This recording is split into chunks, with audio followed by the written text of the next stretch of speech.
one drop will make your windows shine. This solution will make cleaning your home more enjoyable than ever. Start by taking a glass, fill it with water, then add the key ingredient I mentioned earlier, glycerin. Add just 1 teaspoon of glycerin to the water. Glycerin is an excellent addition to window cleaning solutions because of its properties. It has an anti-static effect, helping to prevent dust from settling on the glass. Additionally, it gives the glass a shiny finish without leaving streaks. Next, add a measure of vinegar to the water with glycerin.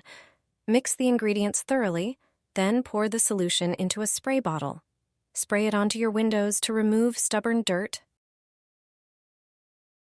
and polish the glass to a sparkling shine. After spraying, wipe the window with a cloth. Compare the cleaned side with the untouched one.